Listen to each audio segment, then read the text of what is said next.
मध्य प्रदेश के कटनी जिले की एक बेटी अर्चना तिवारी आखिरकार मिल गई। किस हालात में मिली, कैसे मिली, वो सुराग कैसे मिला? आखिर अर्चना तिवारी जब इंदौर से कटनी के लिए ट्रेन पर सवार होती है तो वो ग्वालियर कैसे पहुंच जाती है? ट्रेन के बीच में आखिर वो गायब कहाँ हो जाती है? अर्चना तिवारी मिसिंग केस में एक बड़ा खुलासा हो गया है। इस खुलासे ने पूरे मध्य प्रदेश के जनता और अर्चना तिवारी के परिजनों के चेहरे पर मुस्कान लाकर रख दिया है। हालात आज मध्य प्रदेश के ऐसे हैं कि हर कोई अर्चना तिवारी मिसिंग केस के बारे में जानना चाहता है। हर कोई यह जानना चाहता है कि आखिर इंदौर से और कटनी के बीच का जो सफर रहा अर्चना तिवारी का कैसा रहा, उस बीच आखिर अर्चना तिवारी के साथ क्या हुआ, कहीं कोई हादसा हुआ या फिर कोई मानव तस्करी का शिकार हुई अर्चना तिवारी, या फिर कहीं कोई और घटना दुर्घटना हुई। इस बीच बहुत कुछ हुआ। जो कुछ भी हुआ हम आपको विस्तार से बताएंगे, लेकिन अर्चना तिवारी का एक सुराग लग गया है जिसको लेकर जीआरपी की पुलिस जो कटनी की है और जबलपुर की जीआरपी पुलिस अर्चना तिवारी को बरामद करने के लिए रवाना भी हो चुकी है। दरअसल हम बताएं, इस पूरी कहानी को आपको समझना चाहिए। अत्यंत दिलचस्प कहानी है। रक्षाबंधन का त्यौहार था। त्यौहार मनाने के एवज से अर्चना तिवारी के घर से फोन जाता है कि बेटा रक्षाबंधन का त्यौहार है, घर पर आ जाओ। दरअसल अर्चना तिवारी इंदौर से सिविल जज की तैयारी कर रही थी। रक्षाबंधन के त्यौहार को देखते हुए 7 अगस्त को अर्चना तिवारी नर्मदा एक्सप्रेस पर सवार होती है। उसकी टिकट होती है इंदौर से कटनी के लिए, लेकिन बीच में गुम हो जाती है, गायब हो जाती है। पहले तक तो ये खबर आती है कि आखिर इंदौर से जब चलती है तो भोपाल के रानी कमलापति स्टेशन तक उसका लोकेशन आता है, उसके बाद उसका मोबाइल स्विच ऑफ आता है। उस बीच जीआरपी की टीम और पुलिस की टीम भारी इन्वेस्टिगेशन करती है, जगह जगह के सीसीटीवी फुटेज खंगालती है, बस स्टेशन से लेकर रेलवे स्टेशन और अंदर से आने तक, बाहर जाने तक पूरी की पूरी सीसीटीवी खंगाल डालती है, लेकिन कहीं भी अर्चना तिवारी का कोई सुराग नहीं मिलता। पुलिस और जीआरपी की टीम तो भोपाल से बुधनी तक उन सभी जंगलों को भी खंगाल मारी है जहां उस बीच रेलवे का अड्डा, रेलवे का स्टेशन या फिर उस बीच जो जंगल के बड़े कंजेस्टेड क्षेत्र हैं वहां तक पुलिस पैदल यात्रा के दौरान खंगाली, लेकिन कहीं कोई सुराग अर्चना तिवारी का नहीं लग रहा था। बीच बीच में एक खबर आई। खबर ये आई कि अर्चना तिवारी से संपर्क एक कांस्टेबल जो ग्वालियर के भरतपुरा थाने में पदस्थ पुलिस आरक्षक जिनका नाम है राम तोमर का संपर्क अर्चना तिवारी से मिला, क्योंकि राम तोमर ने ही अर्चना तिवारी की टिकट इंदौर से और कटनी के लिए की थी। कॉल डिटेल जब निकाली गई तो पता चला कि अर्चना तिवारी और राम तोमर की घंटों घंटों तक बातें होती हैं। इस बीच राम तोमर की बरामदी की गई, राम तोमर को अरेस्ट किया गया, पूछताछ की गई।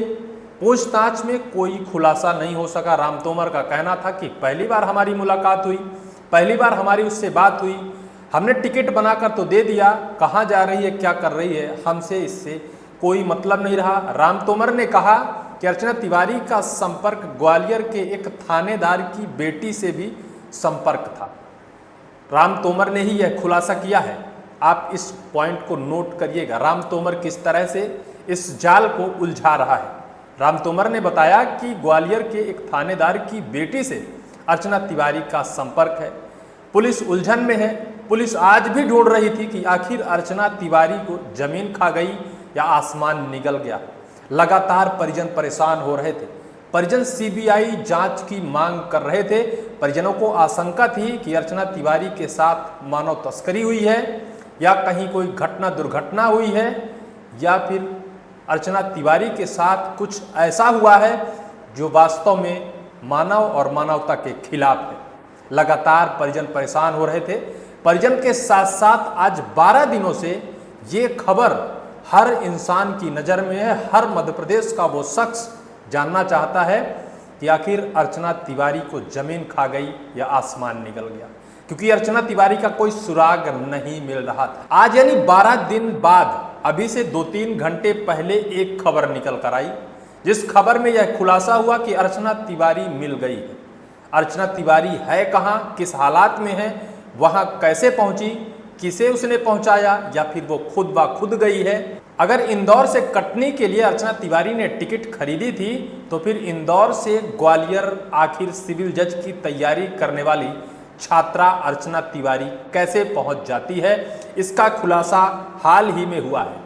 इस खुलासे में उनकी मां अर्चना तिवारी की मां ने खुलासा करते हुए बताया है कि अर्चना तिवारी की हमसे बात हुई है। यह बात जब सोशल मीडिया से लेकर पूरे मध्य प्रदेश की जनता के जहन में जाती है तो हर किसी के चेहरे पर एक मुस्कान और एक नई उम्मीद जग जाती है।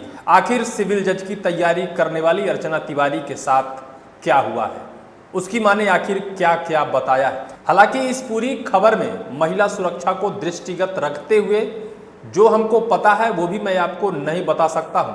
फिलहाल इस बात को गोपनीय रखने की बात कही गई। हाल ही में जो कुछ भी हुआ है अर्चना तिवारी के साथ अभी साक्ष्य और प्रमाण नहीं मिल पाए हैं। जो कुछ भी हवाई के तौर पर सोशल मीडिया में वायरल हो रहा है उसकी पुष्टि हम ना तो कर पा रहे हैं, और अगर पुष्टि नहीं कर पा रहे हैं तो आपको बताना भी उचित नहीं है। अभी इसे गोपनीय ही रखा जाना चाहिए। लेकिन अर्चना तिवारी की मां ने बताया है कि हमारे पास अर्चना तिवारी का फोन आया था, उसने कहा है कि हम ग्वालियर में हैं, हम सुरक्षित हैं, हमारे साथ कुछ भी नहीं हुआ है। यह बात सुनते ही कटनी की जीआरपी पुलिस और जबलपुर की जीआरपी पुलिस ग्वालियर के लिए रवाना हो गई है अर्चना तिवारी को बरामद करने के लिए। जिस तरह से 12 दिनों का यह सफर रहा, मध्य प्रदेश में अर्चना तिवारी को लेकर जो लगातार कयास लगाए जा रहे थे, एक नर्मदा एक्सप्रेस पर जब सवार होती है, नर्मदा एक्सप्रेस के सवारियों के द्वारा भी बताया जाता है, कुछ लोगों द्वारा बताया जाता है कि हाँ हमने इस चेहरे को देखा था, इस लड़की को उतरते चढ़ते तो देखा, लेकिन कहाँ कब उतरी इसके बारे में उन्होंने ज़्यादा कुछ नहीं बताया। किस तरह से नर्मदा एक्सप्रेस इंदौर से कटनी के लिए तो चलती है, लेकिन इस रफ्तार में अर्चना तिवारी कैसे ट्रेन से गायब हो जाती है। बीच में कहीं कोई सुराग नहीं, कहीं कोई सीसीटीवी नहीं, कहीं कोई बयान नहीं, कहीं कोई सबूत नहीं। पूरी मध्य प्रदेश की पुलिस हलाकान है। मध्य प्रदेश की पुलिस चप्पा चप्पा छान रही है, जंगल से लेकर सड़क तक, सड़क से लेकर शहर तक अर्चना तिवारी की तलाश कर रही है। अभी भी जो कुछ भी साक्ष्य अर्चना तिवारी को लेकर मिले हैं वो तथ्यपूर्ण नहीं है। क्या ग्वालियर जाने के बाद अर्चना तिवारी बरामद हो पाएगी? क्या कहीं कोई इसमें भी साजिश तो नहीं? कहीं कोई जो कांस्टेबल राम तोमर है उसका संपर्क अर्चना तिवारी से कुछ खास तो नहीं है? क्या राम तोमर कुछ छिपा तो नहीं रहा है? राम तोमर और अर्चना तिवारी के बीच के संबंध आखिर क्या हैं? क्या कोई ऐसे ही अहरे गहरे रास्ते पर चलते हुए व्यक्ति का कोई टिकट बना देता है, या फिर ऐसे लोगों से कोई क्या घंटों घंटों तक बात करता है? पुलिस का आरक्षक राम तोमर ने कुछ नहीं बताया है। अब यह सब कुछ खुलासा जब जीआरपी की कटनी पुलिस और जबलपुर पुलिस ग्वालियर पहुंच जाती है, ग्वालियर पहुंचकर अर्चना तिवारी की बरामदी करती है। अर्चना तिवारी जब कस्टडी में आती है, पूछताछ की जाती है। इस बीच 12 दिनों के दरमियान अर्चना तिवारी के साथ क्या हुआ, अर्चना तिवारी स्वयं खुलकर जब बताएगी तब सब कुछ साक्ष्य प्रमाण साबित हो पाएगा। फिलहाल हम भी अर्चना तिवारी के सुरक्षित होने की ईश्वर से कामना करते हैं, उसके साथ कुछ ना हो। वहीं मध्य प्रदेश के ऐसे बहन बेटी जो अपने भविष्य और अपने करियर को लेकर देश प्रदेश में पढ़ती हैं, उनके साथ कहीं कोई ऐसी घटना दुर्घटना ना हो। हमारी आपकी भी जिम्मेदारी बनती है कि ऐसी महिलाओं और ऐसी बच्ची और ऐसे बहनों की सुरक्षा हम सबकी जिम्मेदारी है। ईश्वर से कामना है कि उसे कहीं कुछ ना हो। फिलहाल इस पूरी वीडियो को लेकर आपकी क्या राय है, कमेंट सेक्शन पर कमेंट जरूर करिएगा।